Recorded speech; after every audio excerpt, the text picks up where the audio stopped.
Week 8 of the Great British Sewing Bee, and it was Diva week. I struggled to figure out which of these challenges I was going to do this week. Not going to lie, didn't really want to do any of them. So I'm doing the transformation challenge. The lesser of three evils, I think, was where I was at. But I will get onto that in a minute. So the pattern challenge, the Tina Turner fringe dress. Loved this. Such a lovely concept with some real sticking points for some of them. Duchess satin base, which can be a little bit tricky to sew with, as I think it was Alex who found with the fringe and the stretching and all that sort of stuff. But the main thing that they struggled with was that invisible zip. I think it was literally put there just to try and trip them up. It was a shame watching some of them struggle to line them up. There are easy ways of achieving it.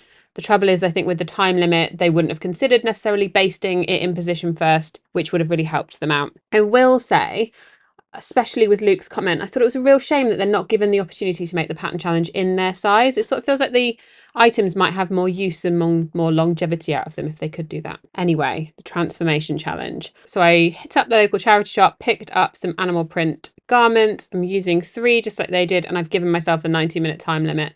They looked like they had a little bit of a combination of woven and stretch fabric, so I've got a little bit of a combination too. I don't know if it's because it had to be loungewear, and my view on loungewear is pajamas or pajama-y looking things. I didn't really understand any of what anyone had made on this challenge as loungewear, but I found this hard. I struggled just from a design perspective. I really struggled, and I'm still not convinced that I'm happy with it at the end, but I'll let you be the judge of that when you see the final thing. The made to measure challenge, man alive, were these some amazing things that they made. Luke's outfit, I mean, not to skip ahead, but so thoroughly deserving of Garment of the Week. It was phenomenal, and using some really challenging fabrics. And if anyone saw, it looked like he was using a Teflon coated foot. It felt like Luke was somewhat in their comfort zone this week, and I thought it was just genius, just utter genius this week.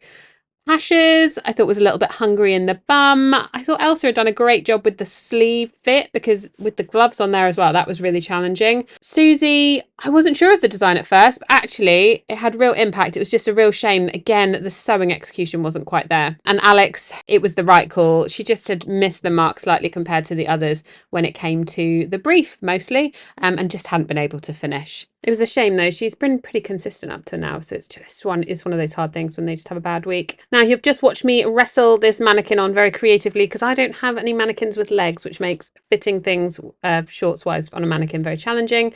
But what do you think? I sort of added the lace because they'd been given all the trims, and it's definitely screaming loungewear at me, but it's just not very exciting design wise.